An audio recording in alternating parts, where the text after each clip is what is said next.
In this video, I will be doing a Freudian psychoanalysis of Hedda Gabler in the play Hedda Gabler. Hedda Gabler is a play by the Norwegian playwright Henrik Ibsen. It was written in 1890. In this play, the central character is Hedda Gabler. Ibsen, through her, portrays what can happen to a woman with a lot of unfulfilled desires living in a restrictive patriarchal society. I will be doing a Freudian psychoanalytic criticism of the character Hedda Gabler in the play Hedda Gabler. I will begin by giving a very short summary of the play Hedda Gabler. In this play, all the dialogues are spoken in the living room. We get to know that Hedda Gabler and Tesman have just returned home after their 6-month honeymoon trip. Tesman's aunt, named Julie Tesman, visits them. Tesman has another aunt named Miss Rena who dies later in the play. Brack is a judge and a friend of Tesman and Hedda. He visits them often. Mrs. Elvsted arrives in town, leaving her husband, Sheriff Elvsted, to be with Elert Loborg. Loborg had a drinking problem but has now changed his life around and even published a book. Mrs. Elvsted and Hedda went to the same school, and we see that Mrs. Elvsted told Hedda that she has left her husband to be with Loborg. We get to know that once Mr. Tesman used to like Mrs. Elvsted, and Loborg and Hedda were very close in the past too. Loborg is working on a new book and Mrs. Elvsted is helping him with it. Loborg, Mr. Tesman and Brack go to Brack's house as Brack is hosting a bachelor's party. Loborg takes the manuscript of his new book with him to read parts of it to Tesman. He drops it after getting drunk, and Mr. Tesman picks it up and brings it home the next morning. Mrs. Tesman convinces Mr. Tesman not to return it immediately. Then Loborg tells Mrs. Tesman and Mrs. Elvsted that he tore up the manuscript because he does not want to disappoint Mrs. Elvsted by saying where he lost it. Loborg and Mrs. Elvsted both refer to the manuscript as their child and feel bad. Mrs. Tesman later burns the manuscript and tells her husband she did it out of her love for him. Meanwhile, Mrs. Tesman had also given Loborg a gun and had told him to use it. Everyone gets the news that Loborg shot himself. Brack, when he is alone with Mrs. Tesman, says that the truth is that the gun had accidentally fired and killed Loborg. Brack also says he knows the gun belongs to her. He also assures her that he will not use the knowledge he has to his advantage. However, Hedda feels that she is in Brack's power from now on and kills herself by shooting herself in the temple. I will now move on to the Freudian psychoanalysis of the character Hedda Gabler in the play Hedda Gabler. Sigmund Freud suggests that the unconscious, which is a part of the mind beyond the consciousness, has a strong influence upon our actions. Through repression, that is the forgetting or ignoring of unresolved conflicts, unadmitted desires, or traumatic past events, some memories or desires are forced out of the conscious awareness into the realm of the unconscious. These repressed thoughts reflect in the action of a person having it. Hedda Gabler in the play Hedda Gabler had repressed desires that led to her acting in a certain way. Hedda Gabler is a married woman. The title of the play, however, is her childhood name and not Hedda Tesman, which is her name after marriage. Hedda Gabler does not anywhere ask directly for freedom in the play. The title can be seen as a symbol of her want of freedom and the desire to be recognized as an individual. Hedda Gabler wants freedom to be how she likes. She wishes to go out into the society and establish herself as an individual. She represses this desire and it is forced out of the conscious awareness into the realm of the unconscious. This repressed desire influences the way she looks and leads her to behave in a certain way. In the play, when Hedda enters, she is described as having steel grey eyes that express a cold, unruffled repose, whereas Mrs. Elvsted's eyes are described as light blue, large and round. Hedda's figure is said to show refinement, whereas Mrs. Elvsted is described as having soft features. we see that masculinity is attached to the way Hedda looks, and that may be because Hedda's unconscious mind has a desire for freedom, and she connects masculinity with freedom. Hedda did not marry Mr. Tesman because she fell in love with him. We see that she expresses this during her conversation with Brack in Act 2 of the play, where she says not to mention the sickening word love. She also tells Brack she married Mr. Tesman because he was the one who was prepared to do more for her compared to her other adorers. Keeping this in mind, when we look at Act 1, we see that Hedda during her conversation with Tesman tells her husband that it was part of their compact to keep an open house and go into the society and also to get a saddle horse. But we see that it is not financially probable at the moment. We also see that in Act 2, Hedda tells Brack she wished she could make Tesman enter politics. We observe that Hedda either asks her husband what she wants or thinks of persuading her husband to do something she desires. Hedda does not ask for freedom directly. The action of Hedda marrying Tesman, though she did not love him, and expecting certain things from him arises due to Hedda's repressed desire for freedom and to go out as an individual into the masculine world. Hedda tries to fulfill her desires through Tesman.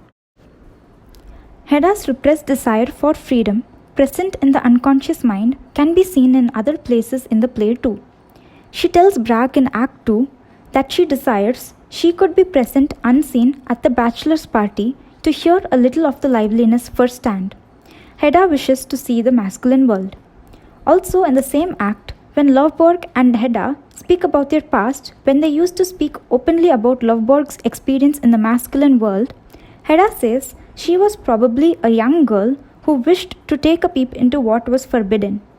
In both these instances, we see Hedda's curiosity to know about the masculine world that did not include women. Hedda does not say directly that she wants freedom to do whatever she wants. This repressed, unadmitted desire of freedom leads her to be curious about the masculine world. The next unadmitted desire of Hedda that is repressed by her into the unconscious mind is her desire to live without a child. She does not like being pregnant. In Act 1, when Tesman says to Miss Tesman that Hedda has filled out on their honeymoon journey, Hedda curtly interrupts and says that she is exactly the same she was during the start of the journey. Hedda does not directly say that she does not want to be pregnant, and this unadmitted desire to be without a child present in the unconscious mind makes Hedda deny her physical changes and that she is pregnant. This is also one reason for Hedda burning the book Mrs. Elvsted and Lovborg wrote. They referred to their book as their child, and we see that when Hedda burns the book, she repeats that she is burning their child.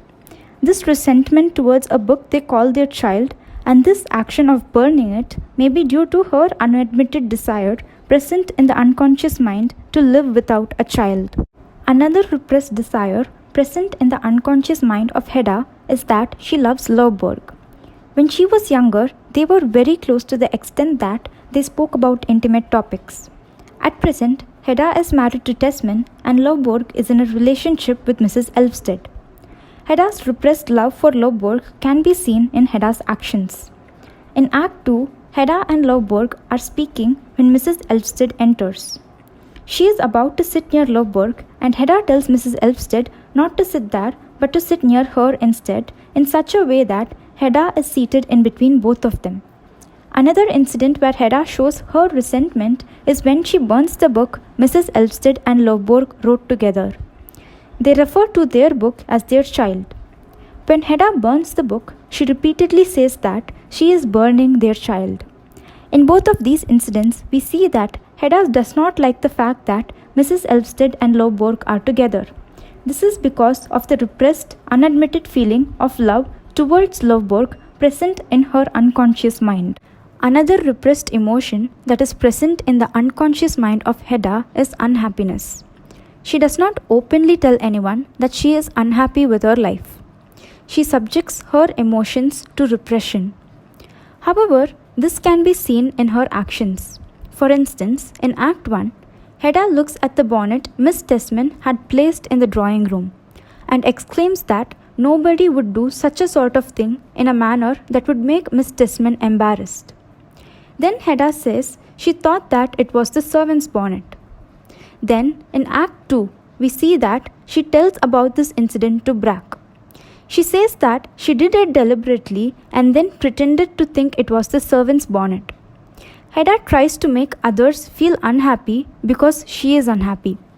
Hedda says that these impulses come over her suddenly, and Brack rightly points out that she does this because she is not really happy with her life. The unadmitted, repressed desire present in the unconscious mind of Hedda to be masculine, to commit suicide, and to have freedom can be seen towards the end of the play. Towards the end of the play, we see that Hedda gives Lovborg one of her guns and tells Lovborg to take it and use it. Lovborg takes the gun accidentally fires and he dies. He does not commit suicide as Hedda expected. Brack gets to know that the gun is Hedda's and he tells Hedda that he knows it was her gun. Even though Hedda is assured by Brack that he will not use this knowledge to his advantage, Hedda still feels that she is in his power nonetheless, and she ends up committing suicide by shooting herself in the temple. 3 repressed, unadmitted desires present in Hedda's unconscious mind can be seen here. Hedda's repressed desire to commit suicide can be seen when she gives Lovborg a gun to kill himself. When he does not actually die by suicide, Hedda gets disappointed. We see that she does not directly accept that she has a fascination with suicide. Instead, she tries to fulfill her desire through Lovborg. Then, we see that Hedda shoots herself in the temple. This is not a courageous act, but it takes a lot of willpower. This action may be her final attempt to enter the masculine world, because we see that Hedda tells Brack, referring to Lovborg's death, that it gives her a sense of freedom, that a deed of deliberate courage is still possible in the world. So according to Hedda, suicide is a courageous act and it gives a sense of freedom. Hedda's unadmitted desire to enter the masculine world makes her commit suicide because she thinks it is courageous. Hedda links courage with masculinity, and it is an attempt to enter the masculine world. Hedda's repressed desire for freedom is also a reason for her committing suicide because she thinks suicide gives freedom. Sigmund Freud, in his works, speaks about the phenomena of transference. According to this, the emotions, antagonism, or resentment felt towards one person is redirected to another person. Though Hedda's father allowed her to play with guns, she was not given the freedom to enter the society as an individual. The resentment Hedda feels towards her father is transferred to her husband. For instance, in Act 1, when Tesman tells her that she can take a look at the slippers he missed during their journey, she tells him on his face that she does not really care about it. The resentment is transferred to her husband. Also, the resentment she feels towards her father because she was not given the freedom to control her life is transferred to her husband by trying to control his life. She tells Brack in Act 2 that she wished she could make her husband enter politics. She wishes to establish control, and this is because of the transference of resentment from her father to her husband. In this play, there is also the use of phallic image. In Act 1, Hedda is told by Tesman they cannot have an open house or get a saddle horse yet. Hedda tells Tesman that she at least has her guns to kill time, and we know that Hedda is holding it in her hands because Tesman tells her not to touch it. The gun is the phallic image. It represents male privilege and freedom. Hedda is dependent on her husband to get what she wants, and Hedda holding the gun is a phallic image of Hedda's desire to enter the masculine world to be free and independent. During the same time Freud's works were coming out, this play was published. During that time, people found it difficult to understand Hedda Gabler as a character. George Bernard Shaw describes Hedda as having no conscience, no conviction. She remains mean, envious, insolent, cruel, in protest against others' happiness.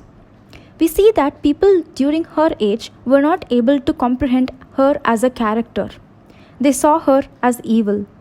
However, now it is much easier for us to understand Hedda Gabler as a character as we have before us the works of Sigmund Freud and the play.